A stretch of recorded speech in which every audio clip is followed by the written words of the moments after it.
73. Tapos ito yung receipt niya. Ay, Salamat po. salamat. Hello sa inyo mga kasari, magandang tanghali po sa inyong lahat. So for today's video, nakita nyo naman, nagre-receive ako ng order kanina dahil maaga-aga po dumating ang ating delivery from Pure Gold. So ngayon po ay mag-grocery haul po tayo ng worth 3,427 pesos para ito, galing kay Pure Gold. So, yun guys, mag-start na tayo. Nagunting ko na din po yung mga tali nitong dalawang box lang naman. And then, meron akong isang item. Syempre, nag-check muna ako ng resibo bago ako mag-start mag-vlog. Meron akong isang item na napansin dito na talagang tumaas, which is yung ating pong betchin na 11 grams. Yung maliit po siya. 18 pieces po, 'di ba, ang laman niya sa isang balot.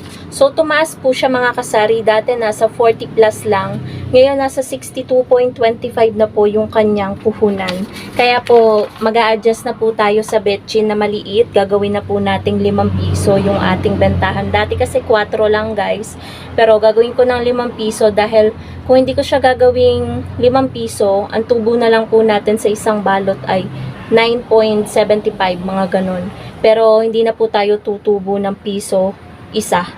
Kada isang peraso hindi na tayo tutubo ng piso. Kaya kailangan na po talaga nating mag-adjust sa betchin. So mag-start na tayo guys, mag-grocery haul. Okay guys, ito yung dalawang box na ating i-grocery haul. Open na natin to.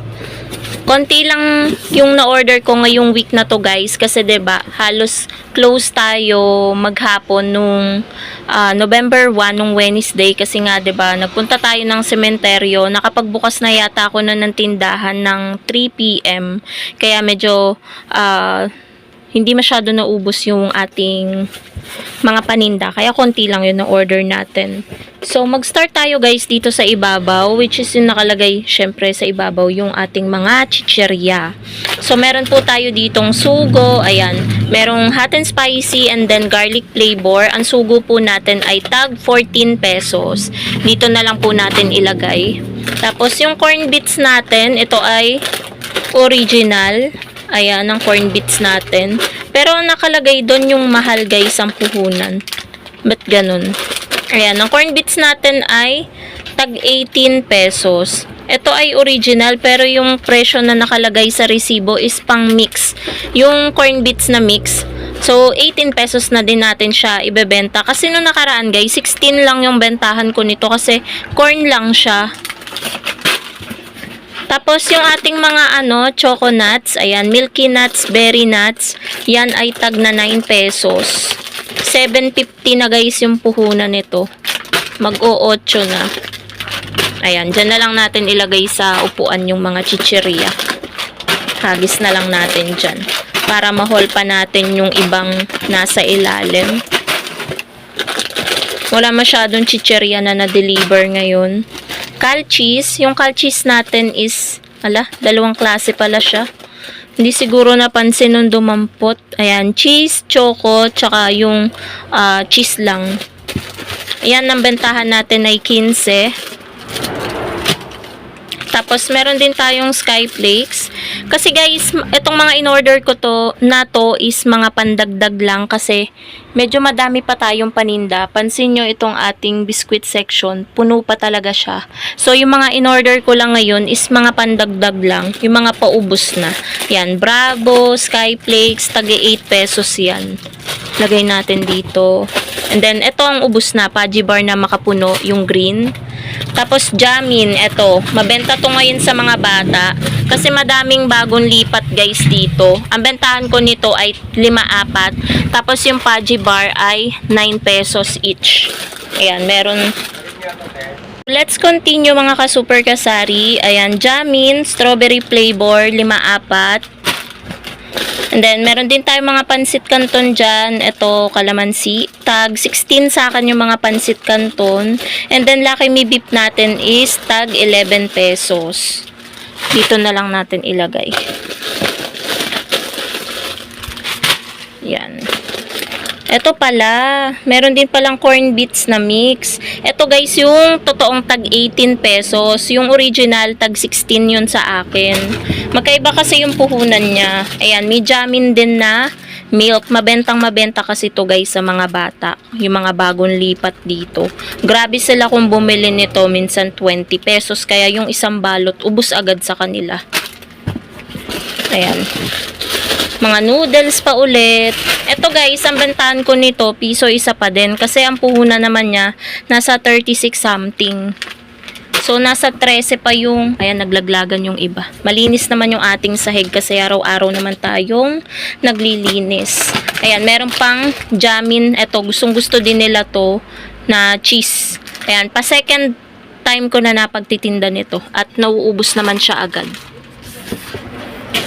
Ayan. 4 na flavor pala yung atin ngayon na jamin. Strawberry, chocolate, cheese, and milk. Tapos, Lucky Me Chicken, ayan. 6 na peraso lang. Nagpabili ako nito kay Jowa sa Dali kanina. Ayan, kaya 6 lang. And then, pita crackers. Ayan, tag 8 na to sa atin. And another pancit canton, chili mansi. Tag 16 na sa akin ng pancit canton. Tapos itong Great Taste granules, 25 grams is 24 pesos. Tapos plus natin is tag 12.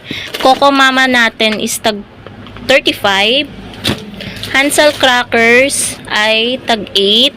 Ayan. Ito, mali ito. Ito guys, ang order ko ay milk custard.